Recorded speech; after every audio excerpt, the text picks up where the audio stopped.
Let's go. Let's do it. Aren't you always disappointed, though? Always. No, he's always angry. Hello, everyone, and thank you for joining us for another awesome episode of TOROCast. It's been exactly 2 weeks since our last recording, and I've already fallen off the wagon. Here we are again. That was my introduction to, like, some kind of podcasting AA. I see. Pennsylvania. I didn't know there was one. There should be, at this rate. Joining me today... If you're attempting to stop podcasting... No. Worse. I happen to know for a fact that you are just continuing to try to start new podcasts constantly, so you're really doing a bad job at the whole stopping thing. It's a drug.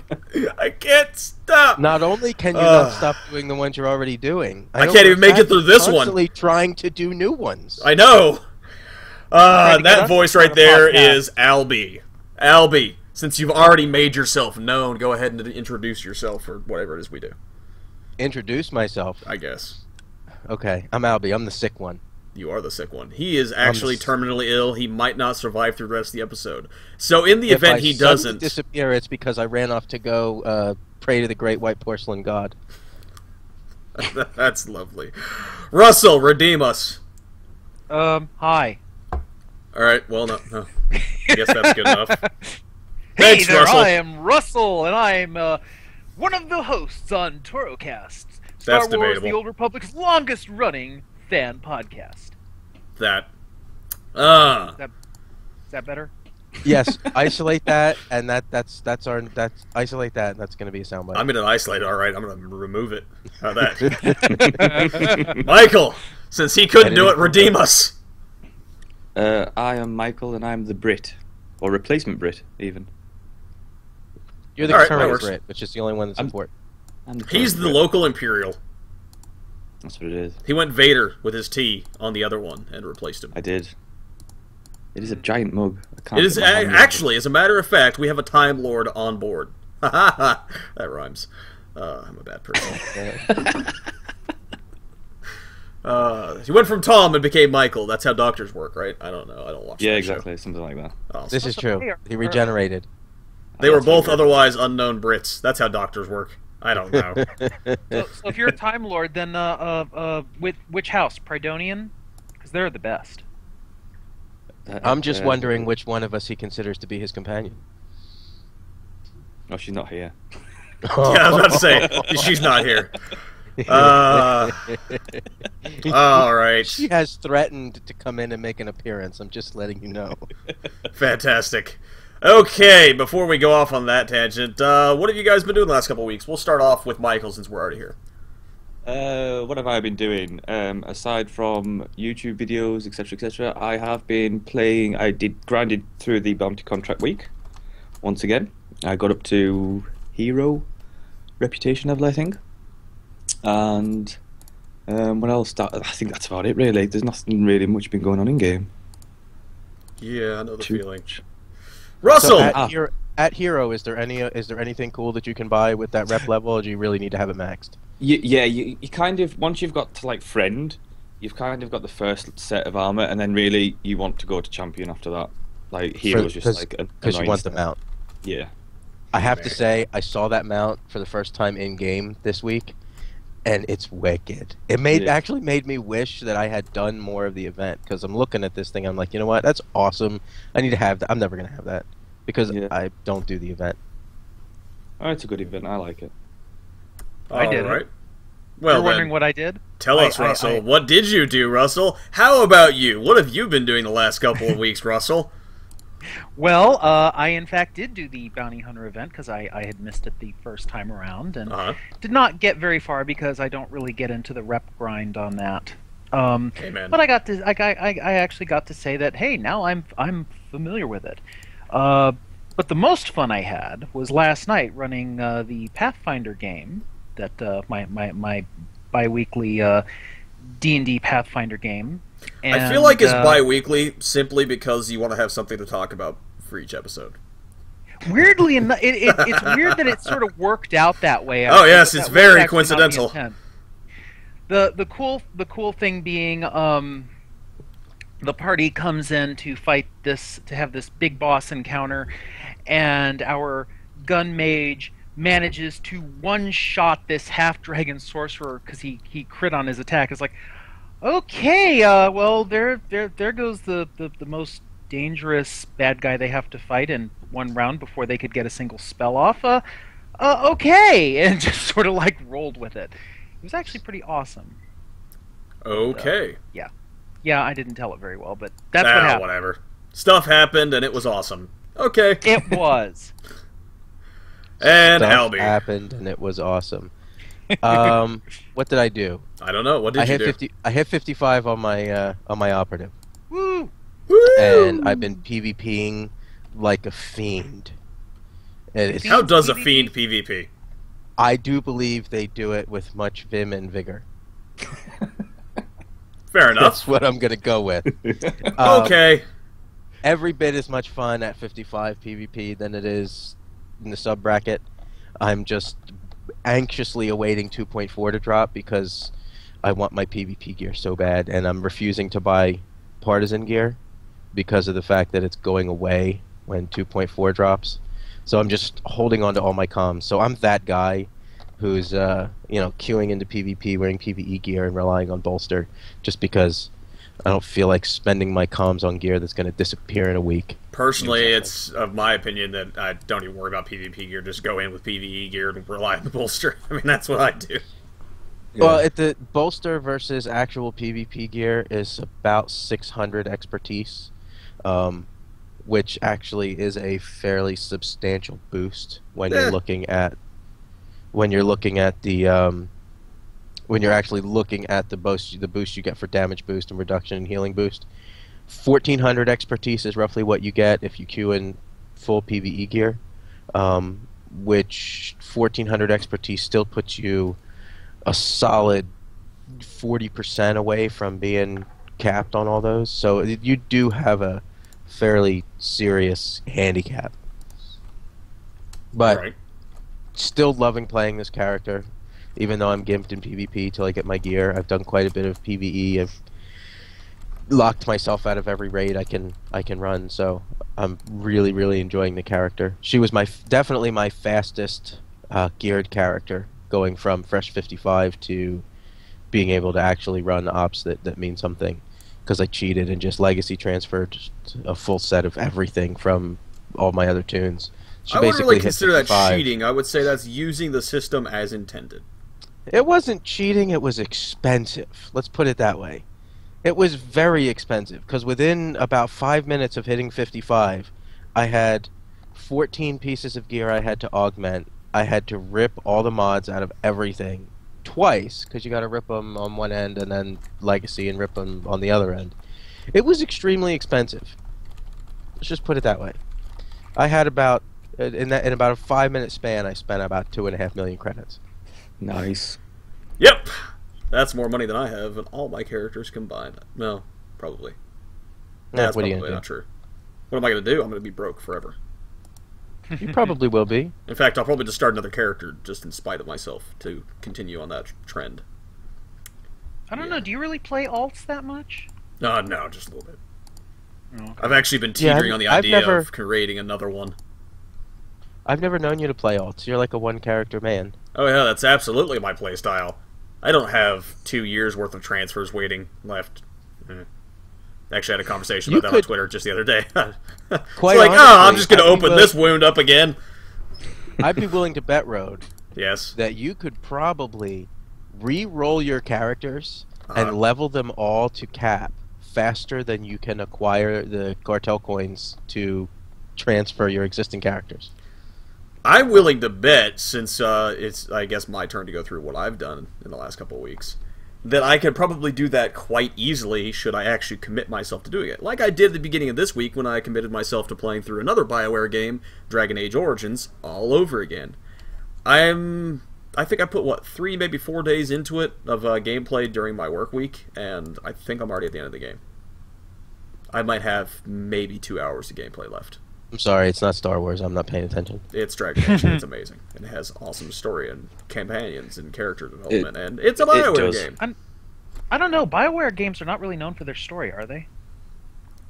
I think above all else, that's about the only thing they really are known for. I was going to say, was that sarcastic? Was that Well, sarcasm? We have a Brit here. That's his problem. Oh, sorry. But as far as in-game, I've pretty much just been going on with my usual shtick of lower level PvP. Of course, I'm getting to the point where I may just want to roll another character so I can continue being completely overpowered in PvP. So, yeah. Not really anything all that exciting. That whole period of time between like level 40 and 54 is like right before you hit the level 30 bracket. So like 27, 28, 29 Yep. are fun, and then from the mid 40s right up until right before you hit 55, it's pretty good. See, I prefer the 20s. That's like my target area for just how broken I am in PvP. I feel like It depends I kind on of what wreck class people. you're playing. Well, I've been playing my sniper when I have been playing. My gameplay, admittedly, has been very poor. I need to actually work on that. I was playing a little bit early this morning. I played a little bit yesterday after work, but I've kind of had all these other side projects, which I can't really talk about right at the moment, that I've been working on. There's a lot of stuff I actually can't talk about, but we are going to allude to some of it near the closing of the show. So from there, I suppose we should go ahead and just move on. Yes. Moving on. If you'd like to get a hold of us, you can go to TOROCast.com to read and comment, hate and subscribe on iTunes, TOROCast.com/feed if you don't use iTunes, email us, TOROCast@TOROCast.com, or road@TOROCast.com, @TOROCast on Twitter. We are part of the Twancammer family of podcasts at Twancammer.com. Check us out on YouTube, youtube.com/TwancammerENT. And if you would like to help us out in any way, shape, or form, you can go to Twancammer.com/audible to get your free 30-day trial, to get a free novel, to listen to all these awesome things. Hey, there are a couple of SOTOR books.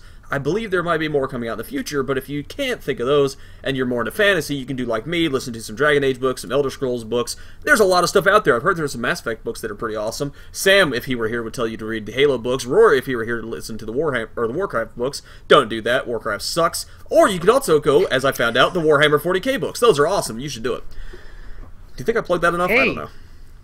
Well, the Lensman books are also out there, and that's if you like Star Wars and want to really get more of a Star Wars fix, but have read all of the books that are out there, check out the E.E. Doc Smith Lensman series. That would be one of the many inspirations that George Lucas read as a kid that made him think, I bet I could do some sort of sci-fi fantasy movie. And then he started writing romantic dialogue. And then he started writing Flash Thompson, and then he was told he couldn't have Flash Thompson. No, Flash Thompson's from Spider-Man. You meant Flash Gordon. Whatever. You can tell I watched Flash Gordon, right? Let me tell you something. There are these things. They're called facts. Don't bother Road with them.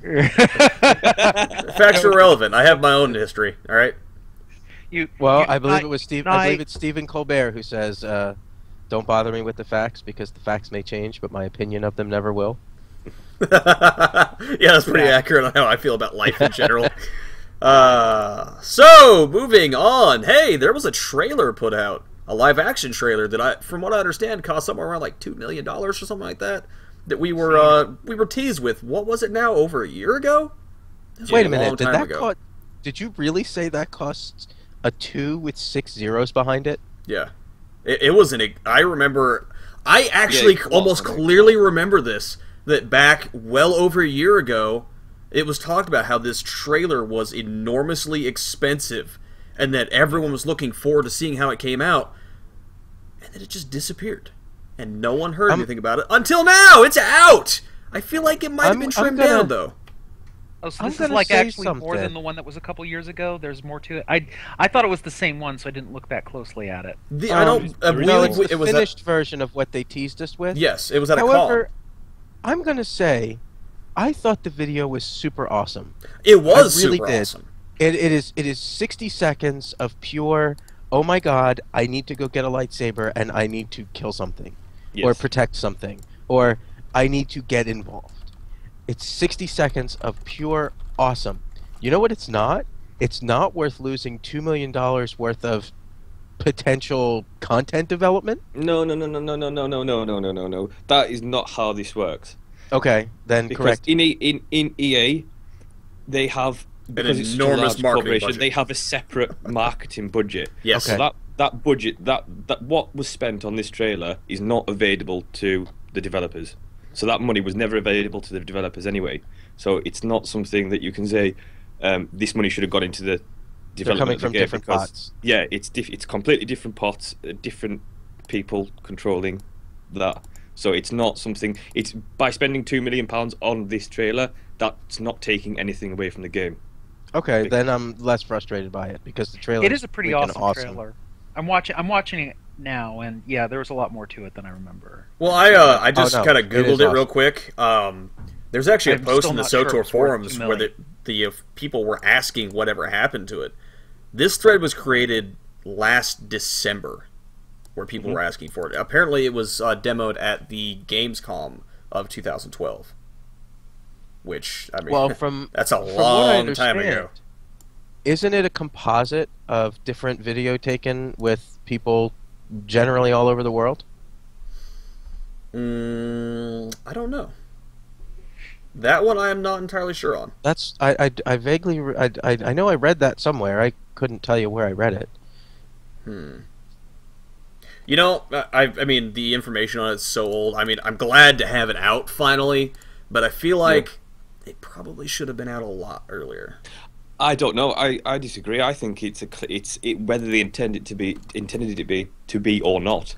It's actually more clever putting it out now. Now that the game has a lot more content than at launch, and so bringing new players in now is almost beneficial because people see that trailer and go and play the game, and then there's lots of content for them to devour. Whereas if they saw that a year ago and they come in the game, they would have been disappointed.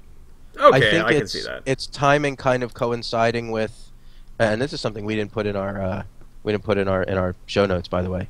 I think it's timing coinciding with Rise of the Hutt Cartel going free. That's a with good what point. you just said about content for people to be able to devour.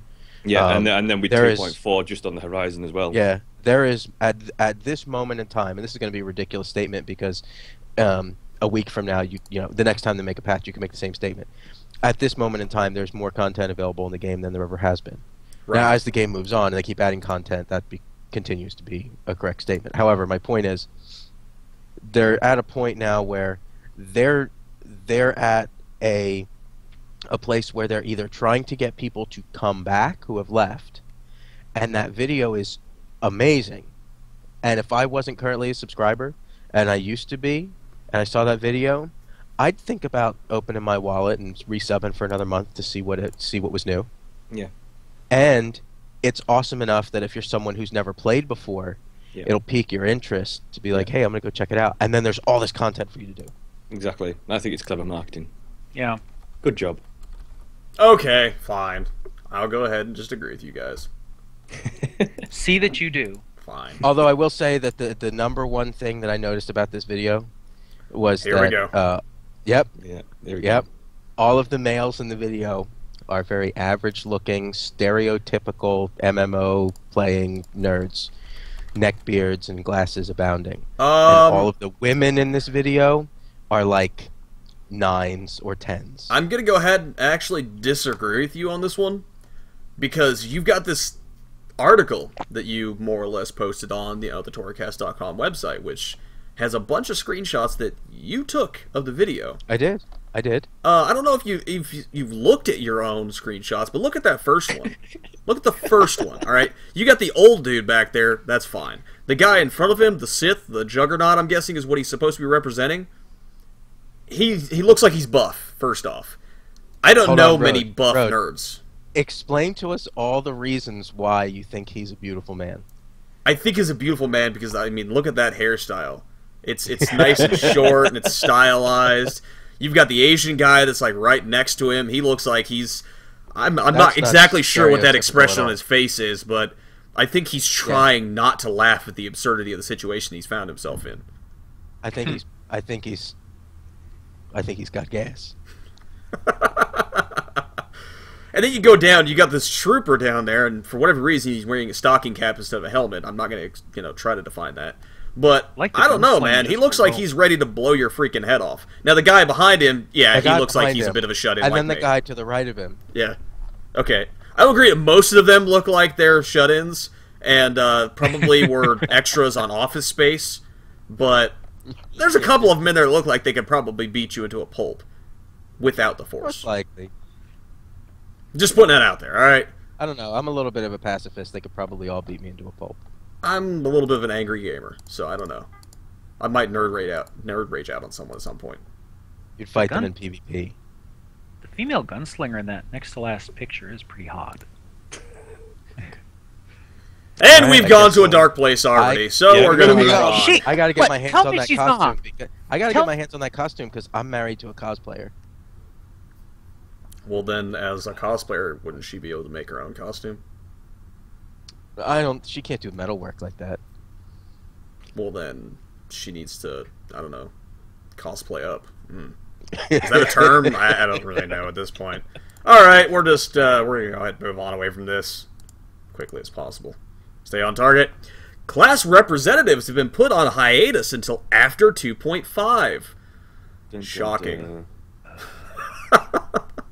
I gotta admit, when I seen you post this under our notes, I was just like, really? Didn't see that one coming at all. I know, right? Communication. It was this magical thing where BioWare was finally going to sit down and let us know exactly what we wanted to know. Who would have thought that so shortly after that decision was made and put into practice was like, you know, I think we Well, should because the probably whole put thing them in the backfired background. on them anyway. You think so? Yeah. Well, I think they ended up in a situation where the first set of questions were really good. Yeah. Both of the sets of questions. Then you got to the sorcerer questions. Yeah, and as soon as I got it, and just the questions started getting a little meh, but then their responses to the questions were even more meh. It seemed like after that first round of questions, everything after that became like argumentative. So the reason that they're probably pulling back is because the community just decided to start throwing crap at them? Well, I think the reason they're pulling back is at this point now there have been quite a few questions asked. I do believe they've covered all of the classes, but not the mirrored classes. And what they're doing is they're saying, look, you guys have asked us all these questions. They're not saying some of them are good, some of them are bad, but regardless, they're saying you guys have asked us all these questions and we've come back with all these answers. By the way, we haven't made any class changes yet. They're saying you had all these questions, and we're having this discussion and this feedback, but at the same time, new content's coming out, new patches are coming out. None of the things we're talking about are in any of this content. There's no class balancing. So they're saying we're going to take this whole thing and we're going to table it, and we're going to table it until 2.5. Basically, what they said is that a lot of the discussions that they had about the different classes and the questions and suggestions for class change and maybe suggestions for not changing a class that have already been discussed, they're going to work a lot of that in to patch 2.5. And then after 2.5, and everybody gets to see what changes are made for class balance, they'll bring the rep system back in again and talk about it again. So basically what they're saying is we've answered a whole bunch of questions, you've asked a whole bunch of questions, we have a backlog of class balance that needs to be done, and let's wait until we get a patch out that actually does some class balancing to go back and talk about this again. On one hand, I think it's a good idea. On the other hand, the whole thing was just handled badly after the first set of questions. It really was. Basically telling your players to go learn to play their class. It's not a great way of doing it. Yeah, I can't imagine why that upset anyone. Yeah, it got interesting, to say the least. So I honestly I don't know quite how I feel about the system as a whole. I was pretty excited when they first announced it, and I was happy with the first set of questions and answers, and everything after that has just kind of been lackluster. Yeah, but I just didn't like the system in the first place because I don't think it addresses the real issue. Well, Okay. what in your mind is the real issue? The real issue is the lack of communication and the lack of transparency of what the devs are doing, where the game is going, what they're actively looking at, what they know, what issues they know about the games, things like that. This is what players want to know, and they want the devs to be open about. And I feel like the class rep system was just basically almost like a little PR stunt in, saying, oh, we'll listen to you, we'll listen to your questions and stuff. But it doesn't address the real issue. I think what people are worried about is that there's going to be some major class balancing that comes in that's going to dramatically change the way they play a class, and is something that doesn't make any sense or isn't done by somebody who plays that class. All too often you have MMOs that go in and balance classes and do it in such a way that alienates players. The real thing that kind of got me about this, and it's the problem I have with it being put on hold, because while there are good reasons why it's being put on hold, it ends up really coming across as duplicitous, because they said, yep, okay, we're going to pick a whole bunch of people, we're going to go through this, we're going to answer all these questions, and now they're just sort of saying, yeah, we're stopping this now. And it feels like that it gives the perception of, yeah, okay, shut up a while, we're going to be doing other stuff. And that's not, I'm sure that's not what they intend, but that's what it's going to feel like for a lot of people, especially for the reps who have not asked the questions yet. Yeah. Well, I'm reading the chat right now. I'm speaking with Maelstrom from Suckafish. Apparently, they've also lost several, at least 2 of their reps. All right. So that has something to do with it also. I'm sure. Oh. And as she puts it, the whole rep thing ended up being a popularity contest with little to no checking into who was actually being voted in. Yeah, that's very true. Yeah, they had some big problems with that. So Yeah. I don't find that entirely surprising at this point. There were I would rather have someone as a class rep who knew what they were talking about and not popular than someone who was popular and just isn't hadn't that the had point though? We needed someone who understood the content. We needed people who were going to represent those characters or those classes. I mean, that was the basically, reason why they were put in. I want someone to, you know, I want my class rep to be cleverer than me. You know, I want them to, you know, understand the ins and out of all the numbers and everything like that, and be able to say, look, this is what's wrong on my behalf. Right. Yeah. Well, I guess we'll just have to wait and see how this story fully develops, you know, once it goes live again with 2.5. So, prepare to wait. So I tell you what, knowing that we have to wait until 2.5, which I don't even know if it has an anticipated date, that's a long time to go for class balance for some, you know, for any kind of class balancing. Especially if, God forbid, if you're somebody who plays like an assassin DPS or something like that. Assassin tank in endgame. Yeah, no, yeah, I'm an assassin tank at endgame, and my healers struggle to keep me alive in hard mode ops. I was leveling one, and I just kind of like, oh well, maybe I won't finish it out just yet. I mean, I know raid teams that on my server, if you're an assassin tank, they won't take you on the raid. Well, I wouldn't put it quite that far. I mean, I've cleared hard mode TFB and hard mode SNV on my assassin. It's possible. It's not like it's, you know, not possible to clear the content. It makes some things a little bit easier. You know, some fights like, you know, like Titan 6 when he tosses the big massive grenade. Force Shroud is wonderful because you can just resist the whole thing.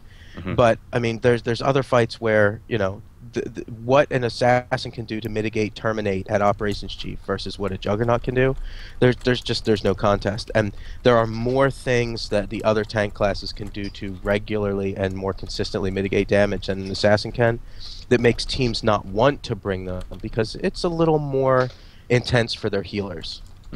Yeah, they're not incapable of clearing the content, you know, but they're not the desired. They're not a member of the desired team makeup. You know, you look at, but if you could say that about a lot of things, like our hard mode ops group has a power tech DPS in it. That is not great DPS right now, but you know, we're clearing the content. Yeah. So it really, it depends on the players at the keyboard and all kinds of things. All right.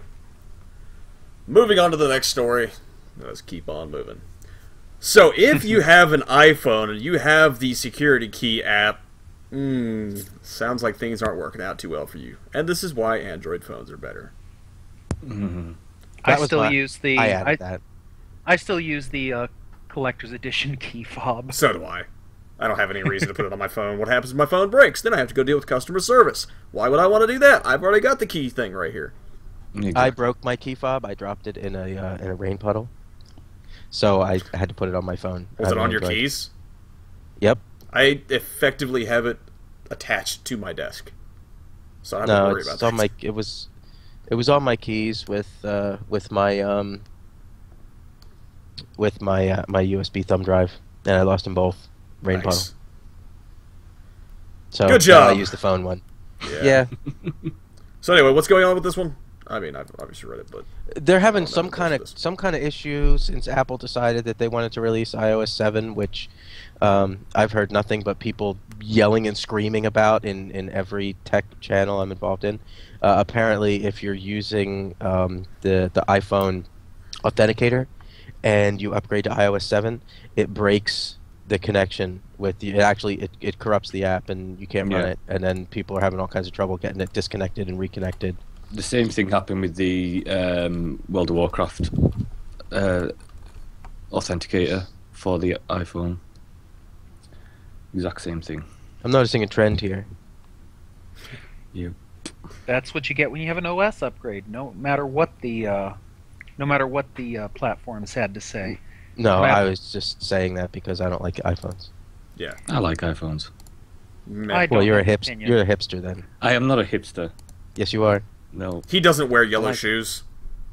I do actually have a pair of yellow shoes. Actually, Oh, he is a hipster! Oh, Oh, Michael. So disappointed Actually, right now. there's the real test to see if he's a hipster, and it's a two-part question. Michael, Yeah. 1, do you drink beer at all? Yes. Do you drink PBR? Well, that's a trick question because PBR's not beer. What is PBR? Pabst Oh my Blue God, that Ribbon. is- Pa- It's It's okay. You know what Brits stereotypically think of American beer? This is what Americans This is like take American beer and go even further down that same path. PBR is what Bud Light drinkers will walk away from. No, I don't. I've never drunk that. There you I go. don't- It's Anyway, being I'm actually in the alcohol industry, and that is one of the beers I make a paycheck off of. I will say that it is an incredibly cheap product, and you would probably do best to avoid it. It's what cool kids think they get drunk off of. No, I don't drink that. Yeah, it's not good. You shouldn't do that. It smells awful too. I drink a lot of vodka though. Nothing wrong with that. Well, hey, But this isn't the show for that. So, moving on to the BioWare devs were involved in some kind of live Twitch arena show with the guild We Are Farmers from Prophecy of the Five. I watched what I wanna a know. few minutes of it. Did anyone else here actually sit down and commit to it? I watched about 45 minutes. Oh, okay. I didn't You watch made it that a lot much. farther. than You I watched did. way more than I did. The only thing I want to know is, are they an all-agent guild? No. No. No. Because if We Are Farmers is not an all-agent guild, I feel lied to. No, but the one joke that I heard near the intro of when the stream actually started, because I sat there and waited for the stream to start, then I started getting busy doing other stuff, and I'm like, hey, I can go play this game. Then I started getting busy doing other stuff, so my attention span was just all over the place, and I actually did get a lot of stuff done for having not watched it, but we'll talk about that later on the show. The only thing I did hear was the We Are Farmers bum bum bum bum bum bum bum jingle. Yes. Yeah, that Which is why I want think- to hope that they're all agents. No. Yeah. No. Yeah. Yeah. Anyway, did anything really come from this? From what my understanding is in the chat, it was an utter waste of time. I'm glad that BioWare's doing something to interact with the community, but it seems you? like more people didn't like it than actually paid attention. And it was really short, apparently. What, 3 whole arenas were done? It was Michael, boring. To be honest, it was boring. I found the whole thing pretty boring. There was nothing. Yeah, it wasn't good, to be honest. who won? I wasn't even paying attention. Oh, come on. I was What's watching good of it, you? but my eyes were glazed I over, watched and I it was for thinking about better 45 minutes. things. What happened? I don't know. I know the guys who were playing didn't win. they got butched like sometimes. Oh. So hold on, wait. The thing is, You're like a 7-year-old child. I did this for 45 minutes. What was it? I don't know. Last weekend, I took all my kids to the park. My 7-year-old went and he found some little kid that he didn't know, and they played together for 2.5 hours. I went over to get him when it was time to go, and I said, "Hey, Jeff, I'm making a new friend." He said, "Yeah." I said, "What's his name?" "I don't know." Look, it was boring. I didn't pay much attention. Names are irrelevant. We don't need those. It was just, you know. See, It was mostly like the guild talking rather than the devs, and I kind of watched it because I wanted to hear the devs talk. and instead they were like you and just watching. Yeah, pretty much. Yeah. It was pretty. Watching Yeah. themselves get destroyed. To be honest, I didn't get the point of it more than anything else. I didn't understand why they were doing it. I think it's just community involvement. But it's not good community involvement, so what's the point? I'm sorry. In the chat, someone says, "I don't know who this guy is talking, but he needs to shut up and let the Brit talk."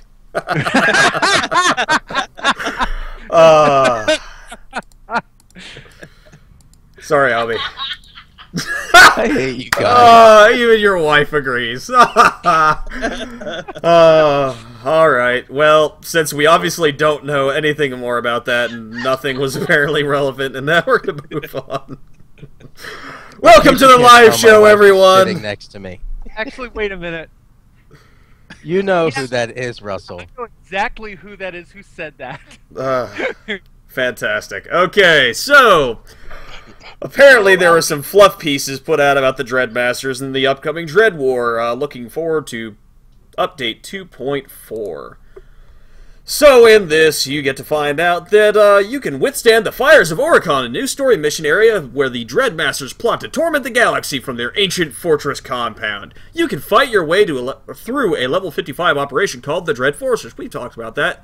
And face powerful servants as well as one of the Dreadmasters in person, because a team effort just seemed like much too much effort. And then they ended up losing one of their members, so they're not at full power when you take on the rest of them, which introduces you to the next level 55 operation called the Dread Palace. Fortress Palace. I see a theme here. And brace yourself for an epic finale to the Dreadmasters saga. That probably means there won't be any more, but you never know. Malgus could possibly come back. I don't know.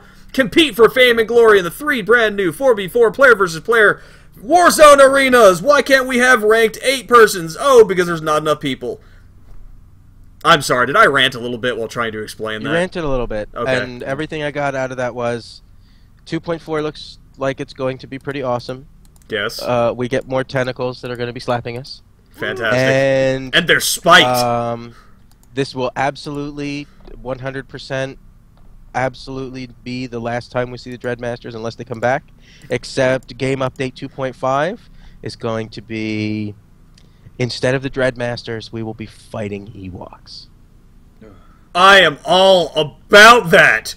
I want to see an op, and it needs to be like epically hard, where we need to just go after and kill Ewoks in mass. No.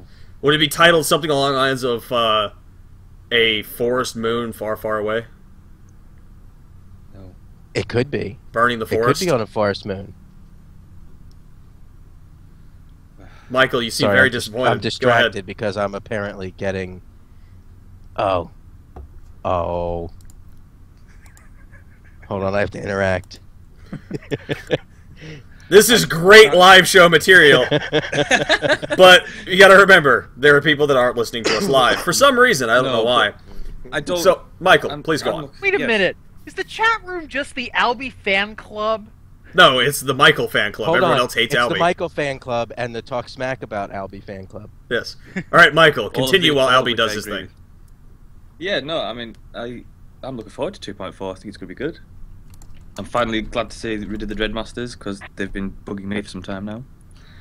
And yeah, bring back Malgus and the Emperor, and I'll be happy. You know, I'm actually with you on that one. I would love to see more of Malgus, because come on, he's I think not dead. That's the big. I still maintain that's the biggest mistake they've made in the game. He's not dead. Narrative-wise, He's not dead. Because Malgus was a cool character. If I had the choice to join Malgus's side when he did his little coup, I would totally have joined his side. Malgus should have been a character that was just a constant threat not through the level up material. He should have been a constant threat from one expansion to the next. Yeah, and I honestly, when I was playing with my original group that I started playing the game with back in, March of, right after the game launched, when we got to the end of the False Emperor, and, the game's been out for almost 2 years, folks. I'm not even putting the spoiler tag on here. You fight Malgus and push him down a shaft. Very Star Wars-esque. No! I know, it's shocking. But when we finally got there, and the first time, when you do it the normal way, and you can actually physically kill him, we were like, wait, Malgus is dead? Yeah, I know, right? And it's just like, the enthusiasm for the game for almost a week just drained out of us. We kept playing, but it was still like this, you have this amazing character. The Collector's Edition has a statuette of him. He is obviously an important role, and then he's just gone. Yeah. I'm betting he's coming back. I am more than willing to bet that he's coming back, too. I mean, hard mode. I hope so. You push him down a shaft. Just for the record, Well, Bioware, make it happen. he's not actually dead. No. All right, he's not actually dead. I know for a fact, considering Explosive Conflict was my favorite op, I have killed Kephis thousands of times, or so it feels. And then I go into Terror from Beyond, and who's there waiting for me? Kephis again. I'm expecting that there's going to be some future op where Kephis is coming back a third time. Just because you're dead in this game does not mean you're dead. Kephis has only been defeated that one time until you see him again.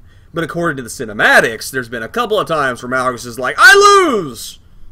So, we had those additional losses in there. We just didn't get to participate.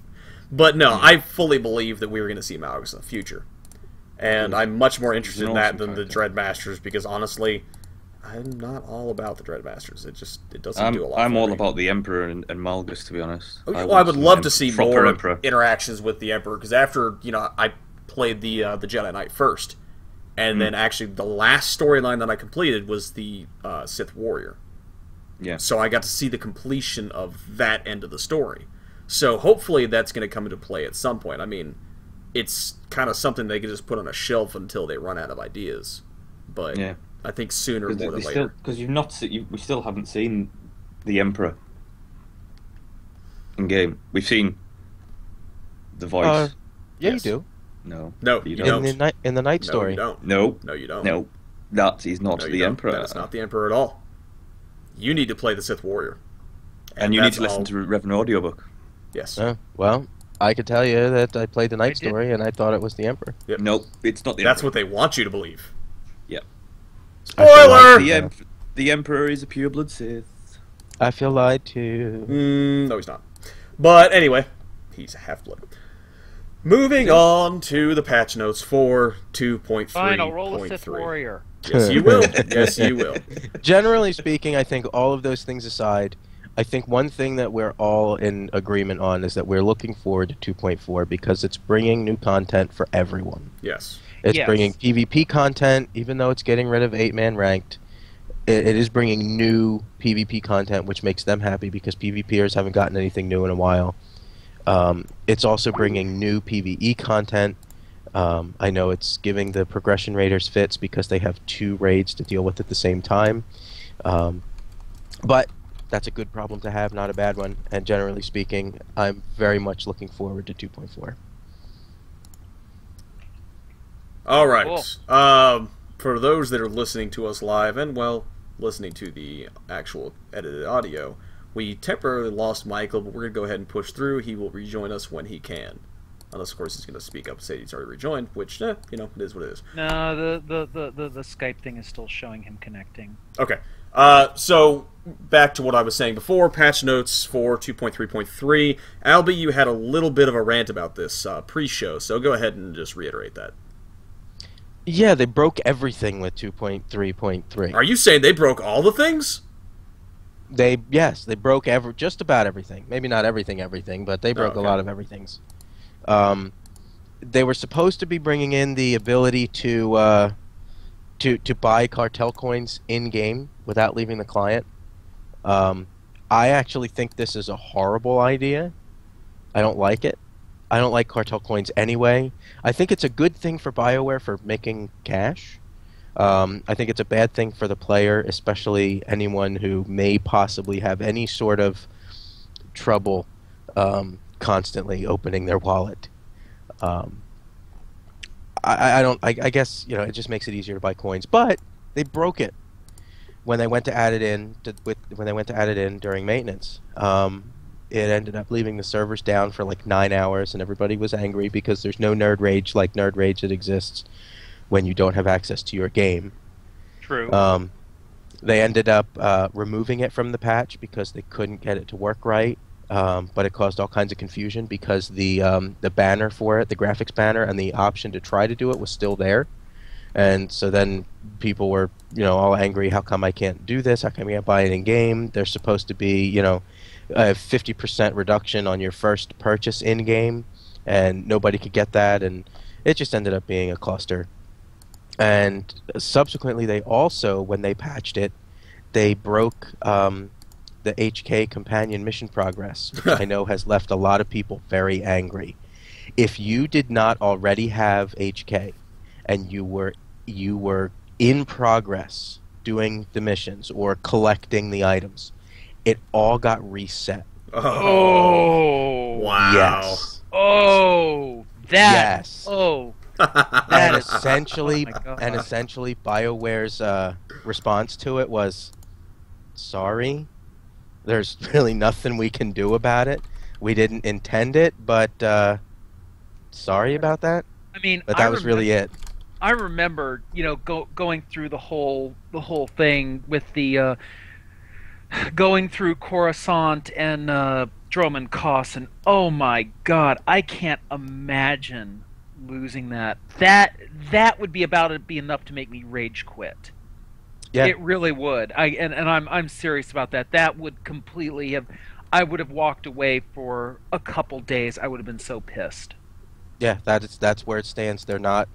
There's no correction to it. They're not resetting it. There's not. If you were partially through getting HK and it got reset, you're SOL. That They sucks. also broke all things Zerka. People are consistently getting a max of like 10 frames per second at best. Ouch. In all Zerka, which includes flashpoints, it includes the Hey, it's like launch all over the daily again. area. Yeah. They said they're going to be fixing it. They just haven't yet, I don't think, unless it was in one of the patches the other day. So I don't know. There were a lot of issues that came out of 2.3.3. They also, I don't remember if it was 2.3.3 or if it was one of the previous patches. They introduced a very odd bug that has to do with all of the Adno speeders. Mm-hmm. If you look them up, there's like the Adno Saber Wasp, and there's a couple others. They're pretty cool looking speeders. Where there's a bug that if you get on one of them and then get off and you're running around, the sound of you being on your speeder doesn't go away. So you're running and, you know, not on a speeder, but it's making the sound as though you were on a speeder.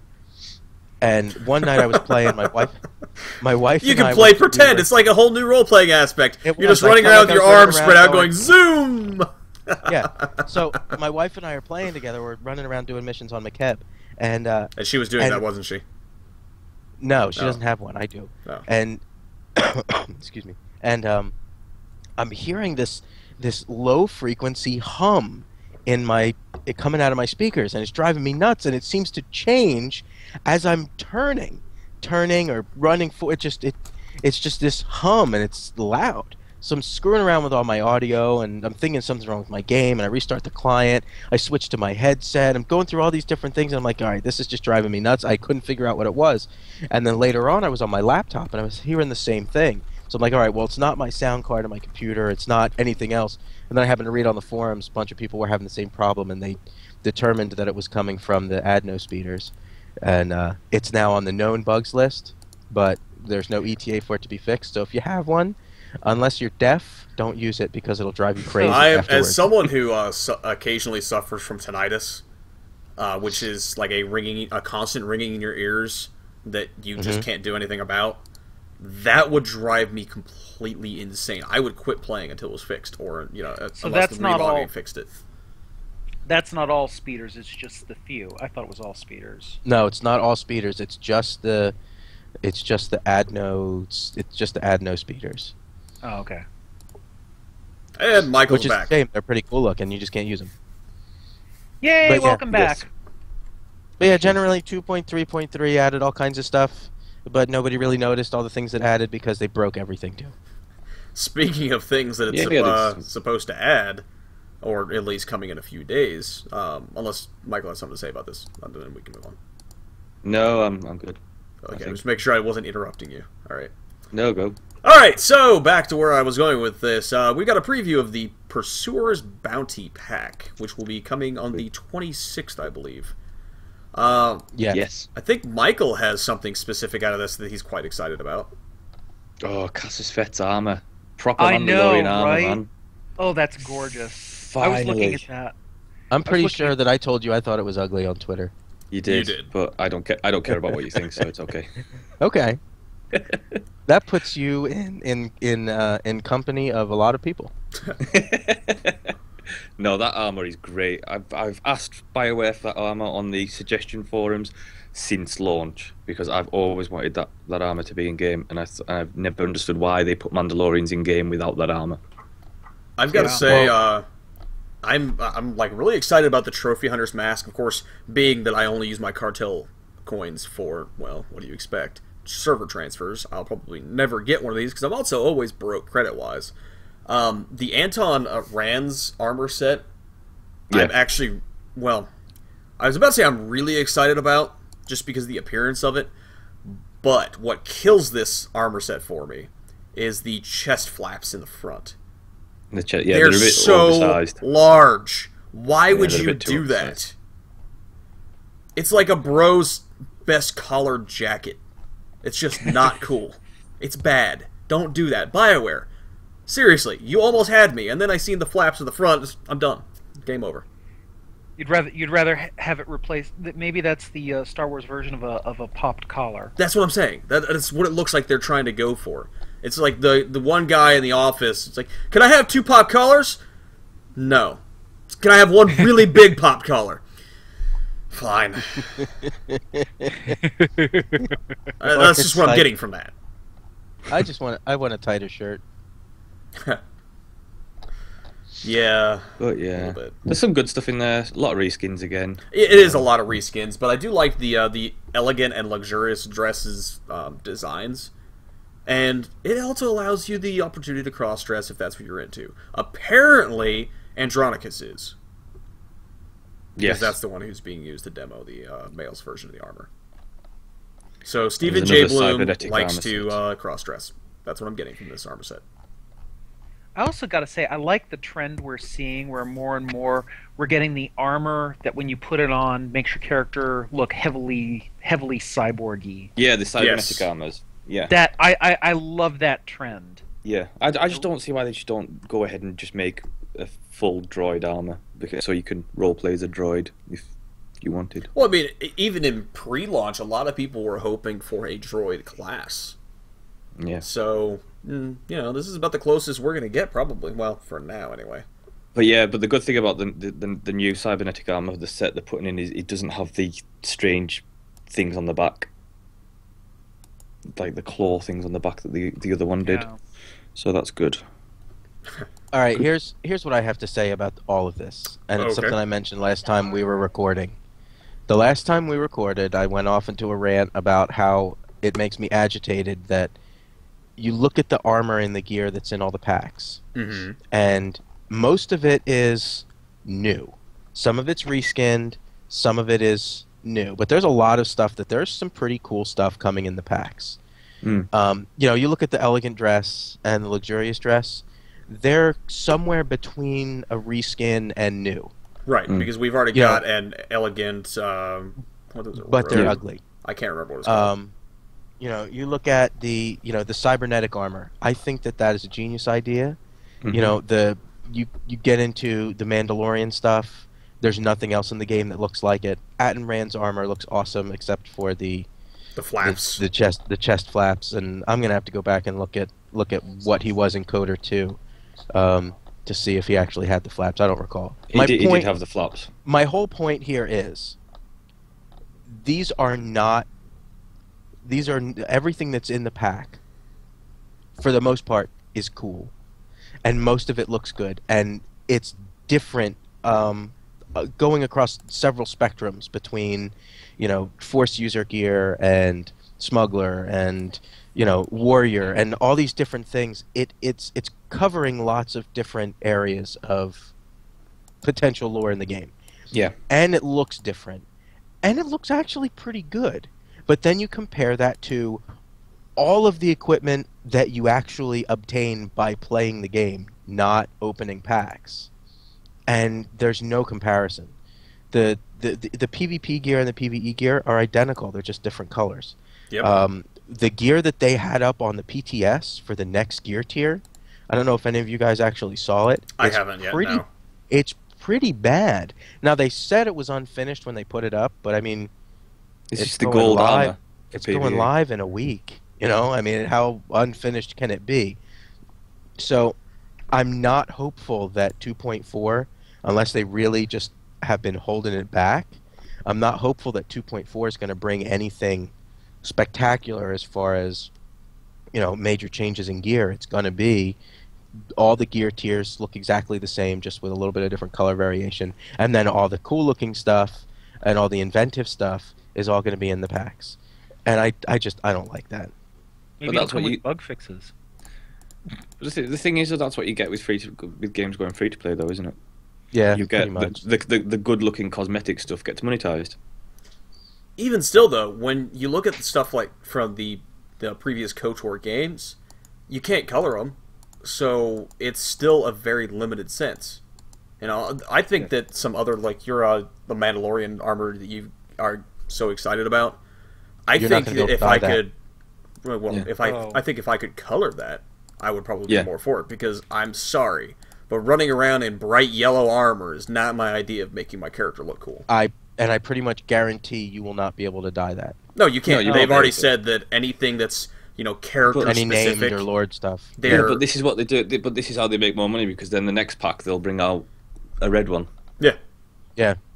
You know. No, I'm Yeah, I aware. mean, I like- know that that's their game. They're going to try to You know- monetize the crap out of stuff as much as possible, because they're making money hand over fist on stuff like this, because people do want to look different. They do want to be separate from the next 17 juggernauts standing right next to them, all in endgame gear that looks completely identical with the exception of a few different shades of colors.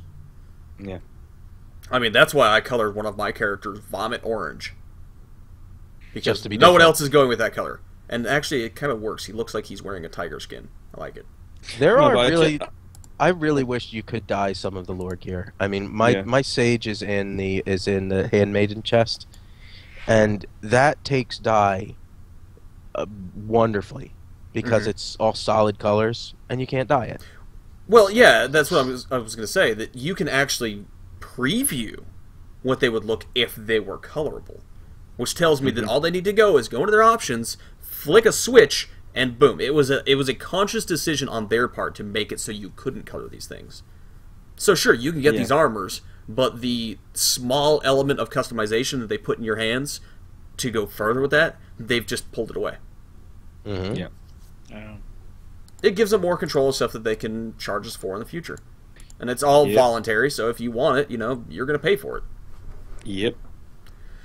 But anyway, But we've still got a anyway. couple things to talk about, so let's keep on moving Yep. ahead. Let's keep rolling. So patch 2.4 will be dropping before our next recording, as it has been alluded to. Well, maybe. Possibly. Possibly. It's not Are they outside- holding it back, or No. is something else happening? Something else may be happening. Okay. So we'll get to that later on. Again, we're alluding to a lot of stuff that's coming in the closing of the show, so we'll just go ahead and move through. It's off the PTS, arenas, new gear tiers, new operations, a new planet. We've all talked about it already. It's going to be a nice patch, as Albie effectively put in our notes. He likes it. In his opinion, it's nice. I do. I'm looking forward to it. So If for no other reason than, like I said, I'm sitting on thousands and thousands and thousands of Warzone commendations that I won't spend until until Partisan goes away. Yep. If nothing else was happening other than that, I'd be happy still. So we've already talked about the content that's coming out. We're just going to go ahead and move on. So there are actually a few things in this week's Meat and Potatoes. I don't know where that's going, but Yeah, neither do I. yeah, yeah, spur of the moment stuff. What are you going to do? So we've got several topics in here. We're going to go with one that Albie put in here because I'm sure that there's something specific he wants to talk about. I don't know why he put all these questions in here, but we'll go ahead and ask. Well, we them. kind of already talked about the first one. It was the in-game cartel coin purchases, right. That never really happened. Right. But we're supposed to, but then did and didn't and didn't and did.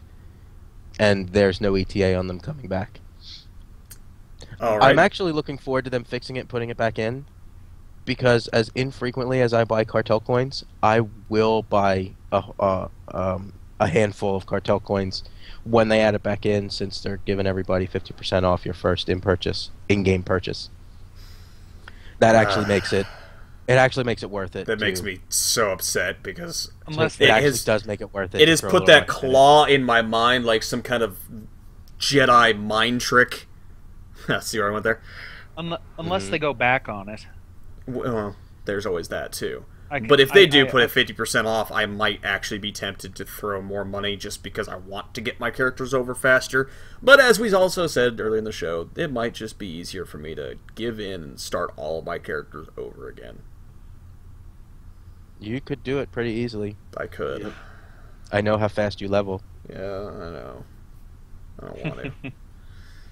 Anyway, so we're going to go ahead and just, I guess, move on to our next discussion topic, which I have titled, I suppose, the facepalm moment of the news cycle. You are And gonna thank love you, talking Michael, about for this, the right? inspiration on that one. You're welcome. So, there were some, well, my Twitter feed at one point blew up about these two different dyes that were put in the cartel market. One of them was the much coveted black, which, what was that, $20 worth of cartel Something coins? like that. Something Yeah. crazy like that. So it's 2,000 cartel coins, basically. A one-time use item Yep. that, as I read in my Twitter feed, cost more than an expansion. Oh, well, we're going to get back to that subject specifically here very soon. So, a single die that costs more than an expansion. If you're a subscriber, it costs twice as much as an expansion. Or does it? If you're not a subscriber, it costs the same amount as a expansion. Or does it? Or does it? Or does it? And then there was, what was the other one? A white die, an all-white die, which cost 1,000 Yeah. cartel coins? Yeah. Something. It was a Yeah. lot. So those were pulled from the market.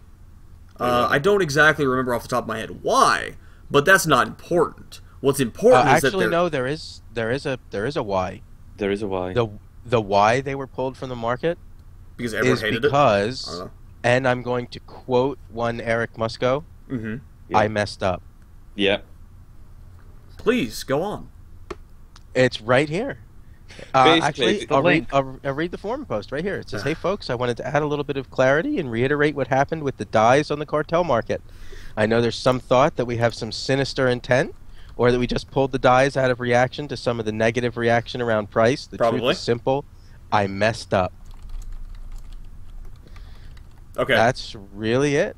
Yeah, so Michael. his excuse was that basically that it was supposed to be a limited time thing, and that basically they would reintroduce them at a later date. That it was basically they're supposed to go up on the market for a limited time, then come off, and then go up at a later date and come off again. And that's what he's basically saying is the reason now, even though that was never ever mentioned at any point. Maybe that's what he messed up on. Maybe he was actually supposed to mention that, and with all the things that are going on, he forgot. Or maybe this is just PR nonsense and saying, yeah, the community didn't like this, we're taking it down. Because the community really hated it. Yeah. Yeah. A little Yeah. bit. Just a tad. And they're just trying to save face. That is my opinion. but you know. Which we're all about opinions and speculation and sometimes the news here at TOROCast, And so to be honest, that's fine. If they bring those dies back at that same price, I will be furious. Which isn't that I what will the be- statement is, that they are going to be bringing them back at the same price? At the same price, yeah, that's what you said, and I'll be furious if they do that. I cannot Yeah, believe that's you. not right. I mean, we're already... I've gone at length in previous episodes about how we're being nickeled and dimed in this free-to-play setup. Albie, you yourself went down to free-to-play and experienced, not just read, experienced how awful it is for, you know, the preferred status or free-to-play players. Oh my god, it was terrible. You know, this is It was the exact terrible. reason why I can't imagine unsubscribing. Because I have all these features of the games, and even though, yes, bit by bit, they're kind of handing us stuff like Warzone's being freed up. You know, they're handing us some stuff slowly. And I personally think that the making the Warzones thing open to everyone, that was reactionary. Because the Warzone population was so small. You saw what happened, according to our previous episode. They had to get rid of 8-man ranked because there was no one to do it with. It was a completely quite invalid frankly- function of the game. Quite frankly, I think that getting rid of 8-man ranked is making the PvP community smaller. It is. Because there are a lot of guilds that's where their fun is. Even though there aren't that many people that queue, they will coordinate people to queue on both sides so they can do ranked. And now that that's gone, I think that their PvP community has probably lost some players. Well, and they have no choice but to open it up to free. I want to expand on that a little bit. I was having a conversation with Maelstrom back, it's probably several months ago now, and I still remember it because I thought it was such a fantastic idea. As probably to be expected, Suckafish participates in the PTS a lot. When it's open, their players are over there.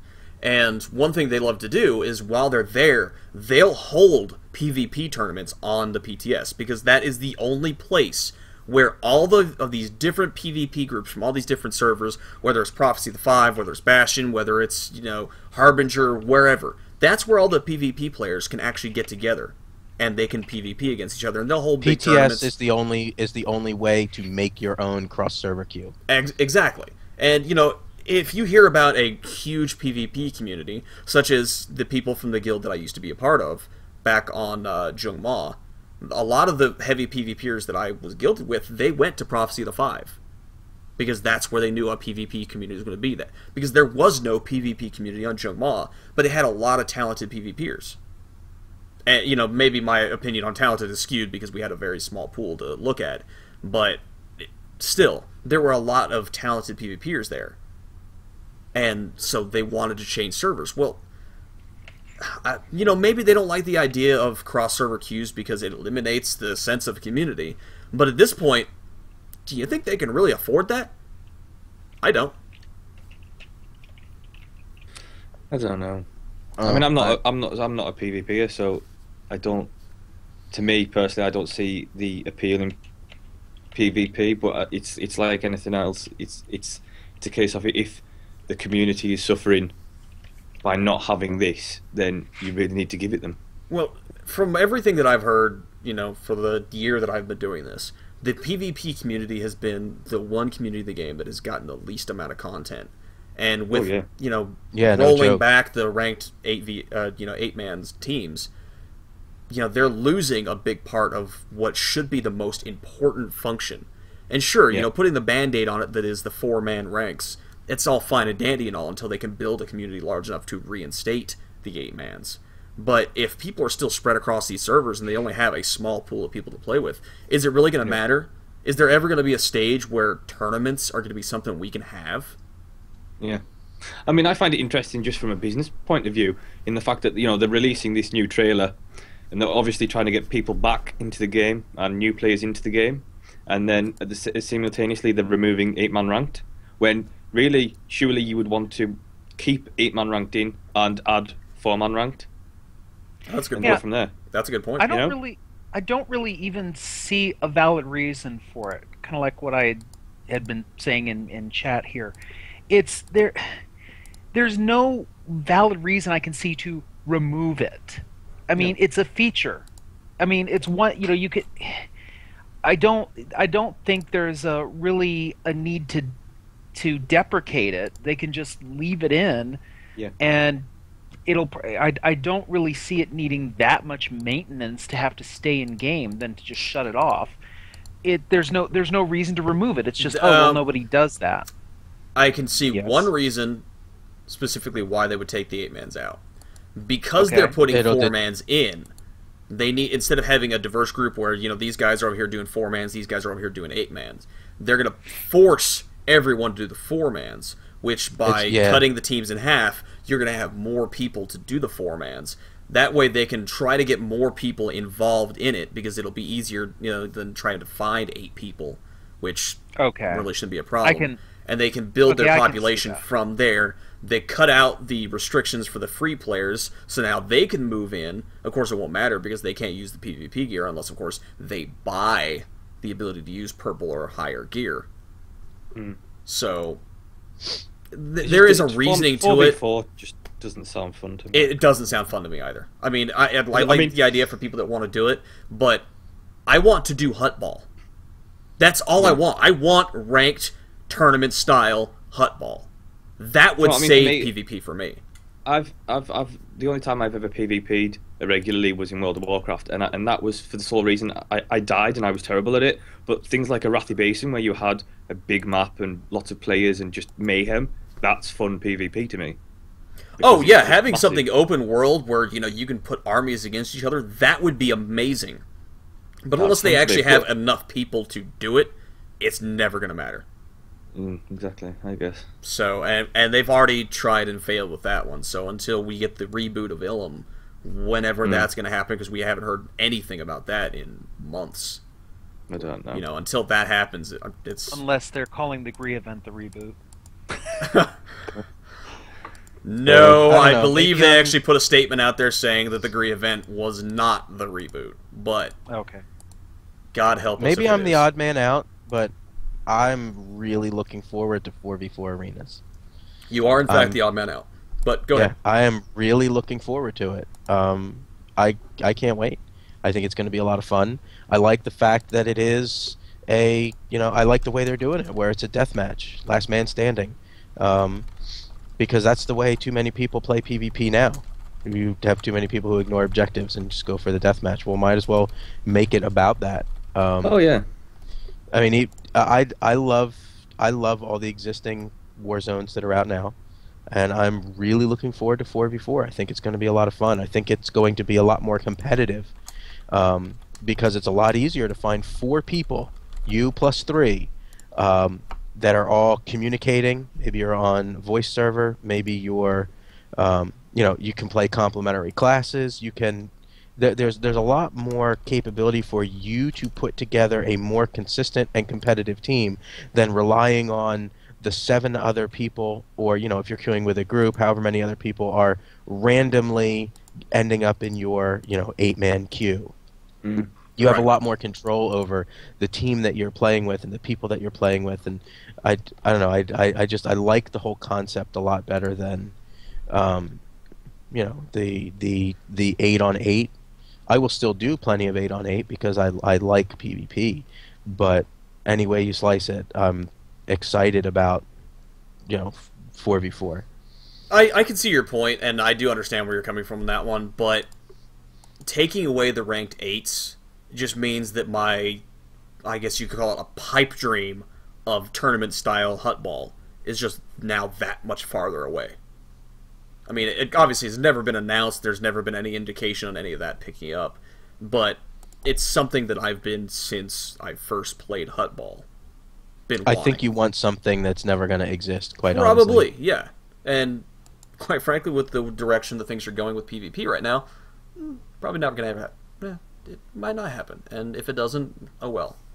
But I don't think this... I can understand why they're going it, like I said before, why they're doing things this direction. I can see the logic behind it, but it doesn't mean I have to like it. And I probably won't. Then again, I might try the war zones and actually think it's great. We'll see. You're going to do 4v4 with me, just I so will, you know. as a matter of fact, and we might even stream it when we first launch into doing it. You really so. don't have a choice. I will drag you in there. You are in New Jersey, so unless you're driving down here, I don't see that happening.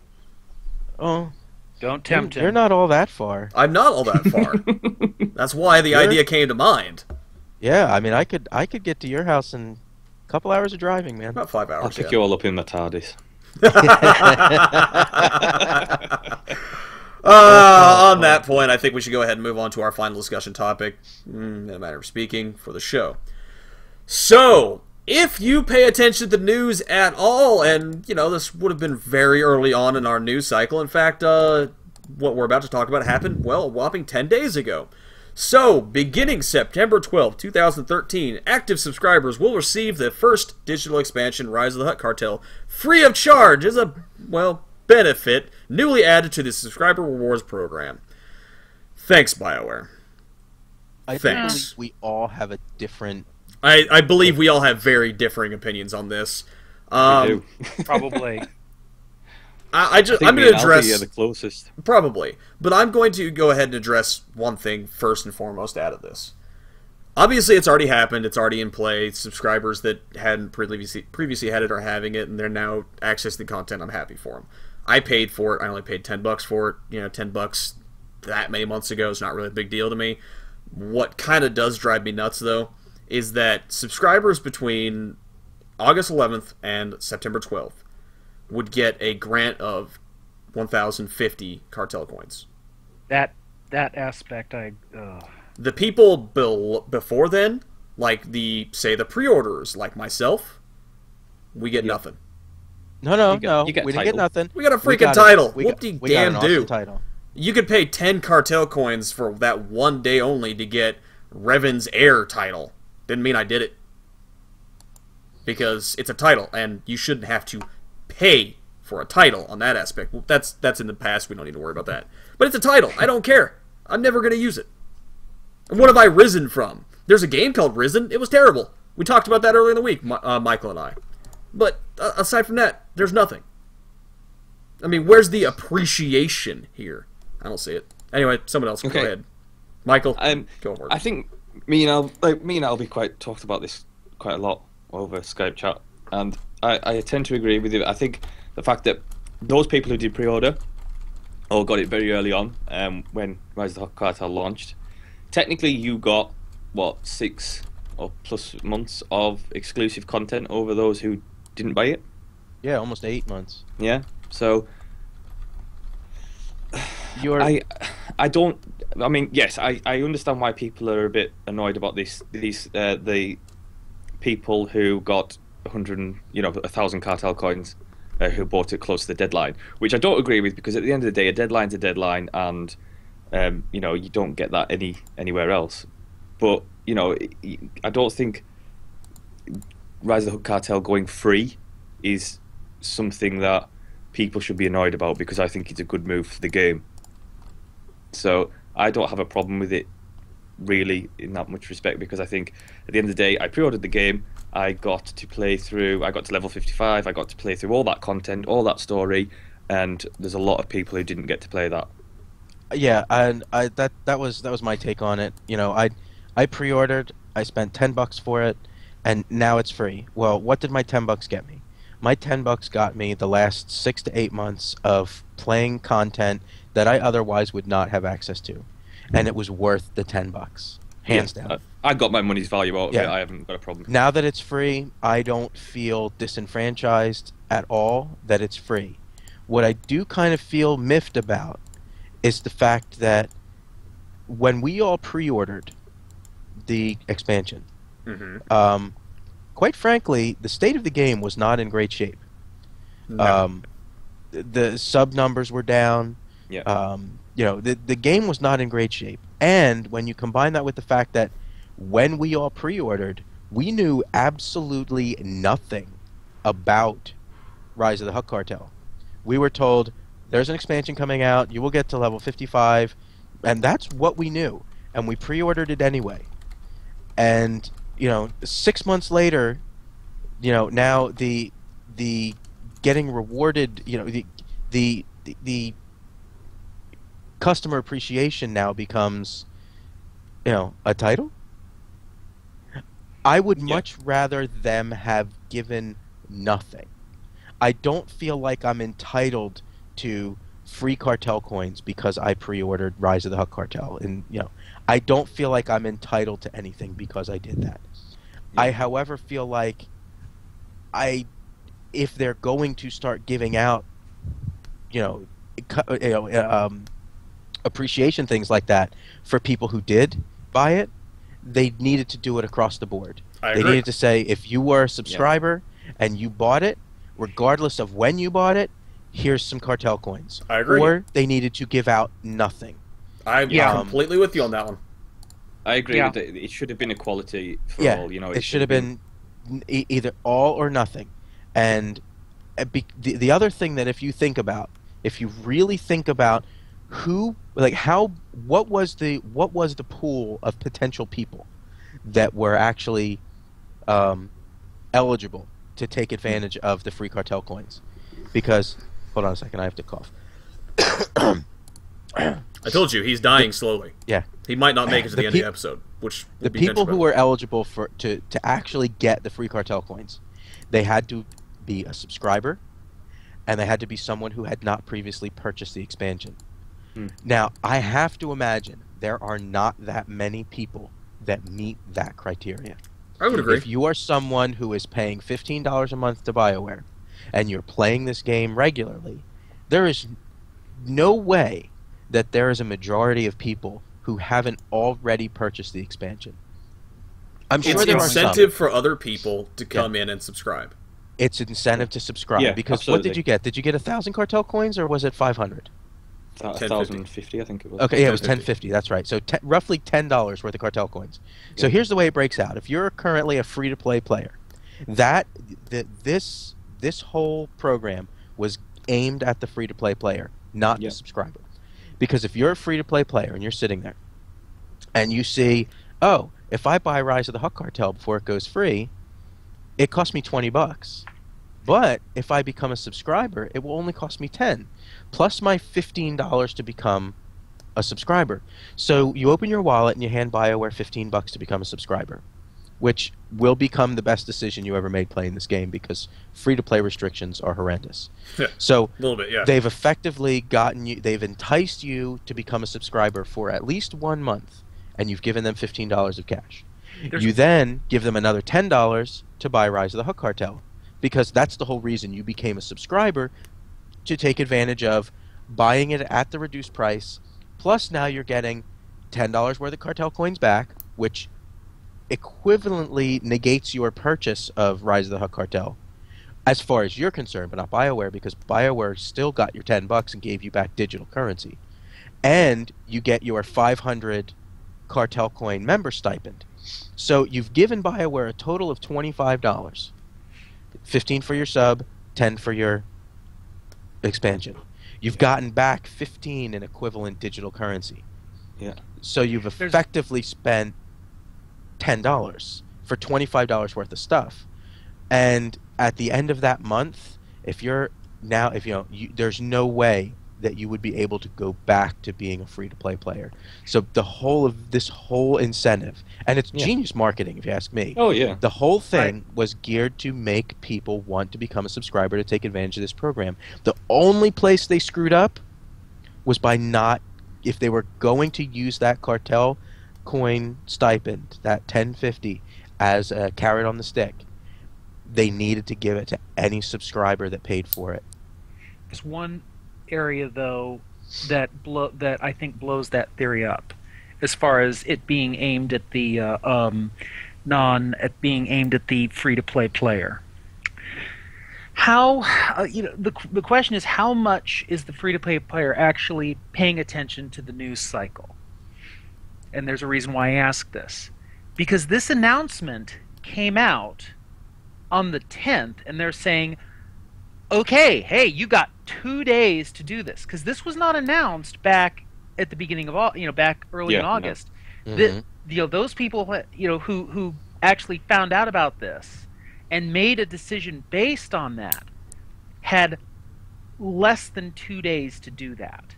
And I'm sorry, that is terrible marketing if that's what they were trying to do. It was a last-minute decision.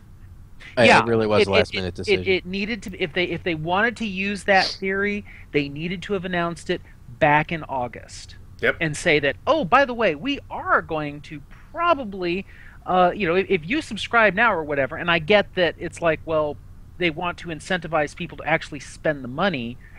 Although they're doing that, I guess, with the cartel coins. Hey, if you buy it, you're getting this. That to me, in my opinion, it's just not. not. It's not enough time for people to really act on that, especially since, like I say, the average free-to-play player, I don't think, is paying as close attention to the news cycle as a subscriber would be, and would necessarily have caught this. Heck, I keep track of the news. And I was busy enough at work those couple of days. I didn't look. I had no idea this was happening till after the whole thing had been announced. It sounded more like an apology than anything else. It's like, oh, yeah, we screwed up. Here's this. This is my main problem with this, though, is that, remember back when the game went free-to-play originally? Yes. Yeah. What happened with all the collector's edition people, with all the people who've been paying subscriptions all that point? They compensated them. Maybe not as much as a lot of people would have liked, but at least people were compensated. The rest of us weren't. So what's going to happen now in the future? This is pointing toward what's going to happen now on with the next expansion. Are we going to wait 6 to 8 months and then it's going to go free for any other subscriber again? Is that what's going to happen with this? Probably. Because if that's what's going to go on again, I'm going to stop buying expansions too. I'm not going to just stop paying for the game. I will continue to treat it just like I do my server transfers. Oh, I'll see that content in 8 months. But I'll continue to buy it. Yeah, I'll continue to buy it. The expansion was cheap enough, and in all honesty, it's worth, that's $10 for 8 months of access before people who just get it free. Yeah, I'll pay for that. That's not any different than that's less than say, oh, hey, the new iPhone's out. I need to spend money and get a new iPhone, even though I'm less than 2 years into my contract and don't get a renewal. Yeah. But the thing is, as a customer and as a consumer, and when I look at games, the reason I subscribe isn't because of the free-to-play restrictions and the bonuses I get. I subscribe to the game because I love the game story. I love the game itself, and I actively want to support the game with my money. And this is the same with expansions. When expansions come out, I buy them because I want to give them my money to continue development of the game and to support the game.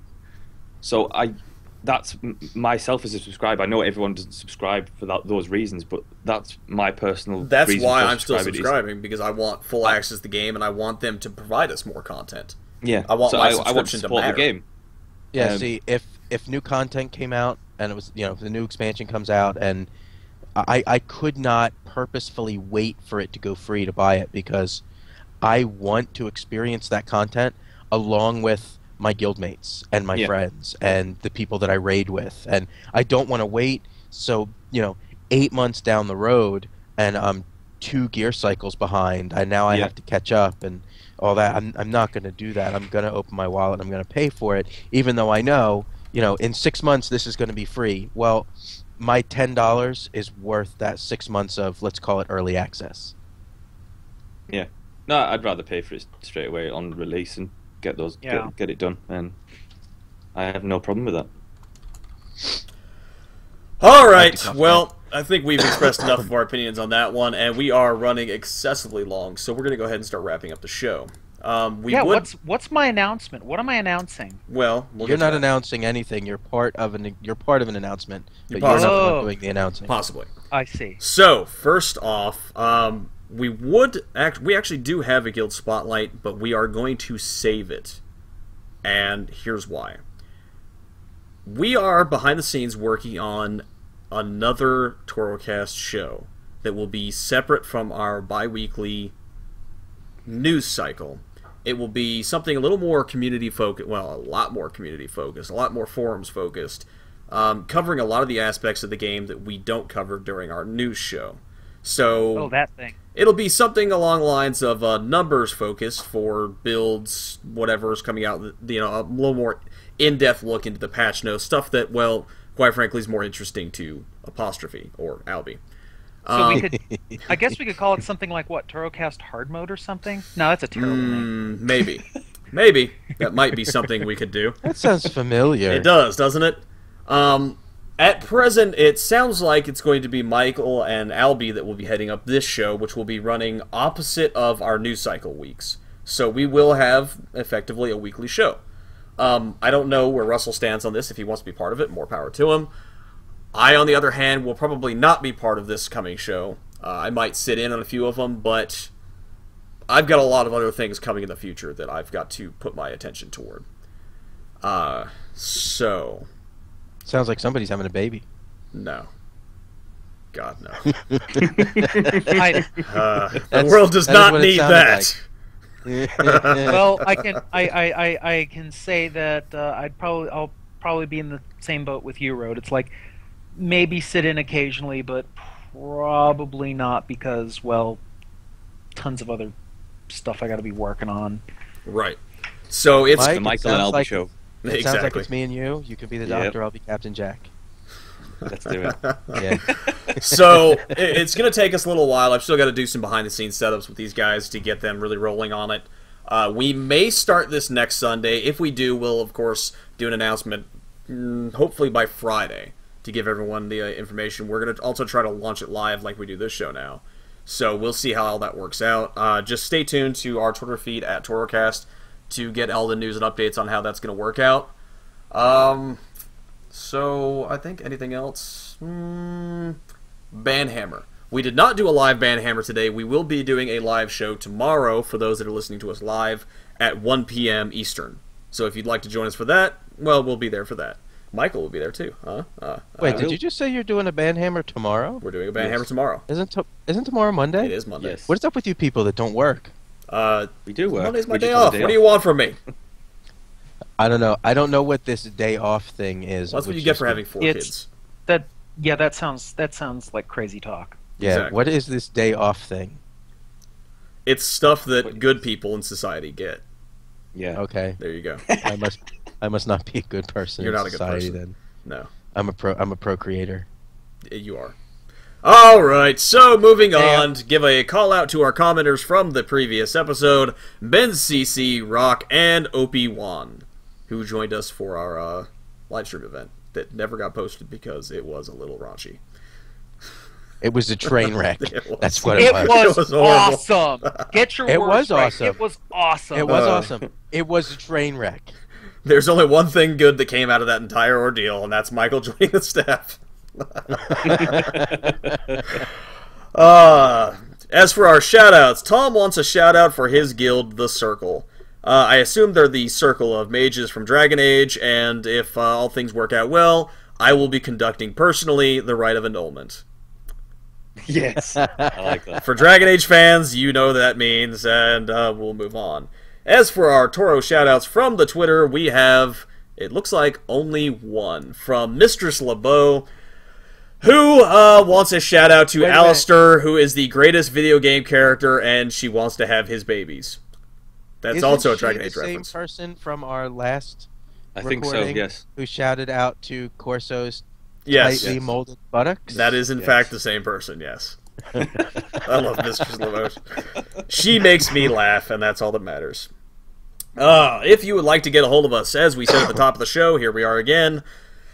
You can go to TOROCast.com to read and comment, hate and subscribe on iTunes, TOROCast.com/feed if you don't use iTunes, email us at TOROCast.com, or read me, Road at TOROCast.com. Don't start with me. Right. At TOROCast on the Twitter. Don't we have Facebook also? I don't know if we have that anymore. We are part of the Twonkhammer family of podcasts at twonkhammer.com. You can check out our YouTube, youtube.com/twonkhammerent, where we have lots of fun videos of stuff that we live stream. Hey, we'll be doing live streams later today, for those that are listening to us live. If you'd like to help us, again, you can go to twonkhammer.com/audible to get your free 30-day trial, your free book. Yes, you can get a free book. And other contact information for our hosts. Michael, where can we find you? You can find me at youtube.com/The Cosmic Engine. You can find me on Twitter at the Cosmic... no, it's not at the Cosmic Engine. It's Cosmic Engine 99. And that's it, really. All right. Russell, where can we find you? You can find me, Russell, at TOROCast.com for email, or follow me, not Albie, at Kahn265, that's Kahn 265 on Twitter. And Albie, where can we not follow you? Well, you can follow us both. Good God. Oh. He's poorly. Leave him alone. Yeah, come on. Dude, you're the one who said, I've got more followers than you, I Russell. know. I made it a game with Russell, and then he said, well, I get followed by Monty Cook. Games. Monty Cook, so he wins. It really doesn't matter how many followers I get. It's true. You can get me at Albie81 on Twitter or aday81@gmail.com. All right, and if you'd like to get a hold of me, you can, as always, stalk me on the Twitter at ThatRoadGuy, or as I've said several times this episode, you can email me, road@TOROCast.com, or you can email me too. I don't know what that is, but you can do that. Hate and subscribe, as always, and like we say in every show, there will be music playing here, as this is a live show and I don't have the soundboard, but with all that said, that